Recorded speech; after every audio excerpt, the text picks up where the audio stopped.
साल अफ्तारी की प्लेट में तमाम चीज़ें होती हैं, मगर इस साल इन तमाम चीज़ों की कीमतों में इजाफा हुआ है। आए जानने की कोशिश करते हैं कि किस कदर इजाफा हुआ है।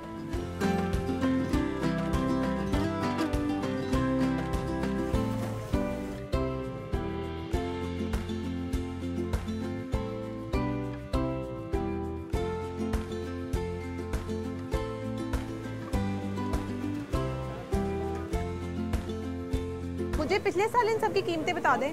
मैम जो हमारा फ्रूट चाट था पिछले साल 130 रुपये का था। फ्रूट चाट जो है 150 रुपीज़ पर प्लेट, और चना चाट जो था वो 120 रुपये का। चना चाट जो है 140 रुपीज़ पर प्लेट है। रोल समोसे जो है वो 30 रुपये का पर पीस था। समोसा जो है वो 50 रुपीज़ पर पीस है। सब्जी रोल है वो भी 50 रुपीज़ का है।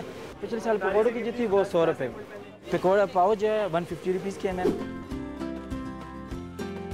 अभी तो मैंने बल्ले लिए हैं, और लेकिन पिछले साल से रेट बहुत ज़्यादा दुगना बढ़ गए हुए हैं, जिसकी वजह से ये सारा चीज़ें लेते हुए प्रॉब्लम्स आ रही हैं।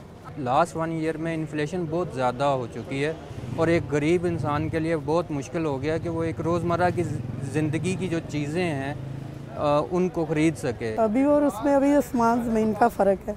पिछले तो ये 20 रुपये का समोसा था, अभी 50 रुपये का। बहुत ज़्यादा महंगाई है। क्या सामान से बातें कर रही है महंगाई। गरीब बंदा जी नहीं सकता, तो बस अल्लाह ही रहम करे। बस कहने का मकसद है कि कोई रियायत की जाए गरीब बंदे के साथ। इस साल अफ्तारी की प्लेट में ये तमाम चीज़ें 650 में आई हैं। इसमें शरबत और खजूरों की कीमत शामिल नहीं है, जबकि पिछले साल यही तमाम चीज़ें अफ्तारी की प्लेट में 400 में आ जाती थी।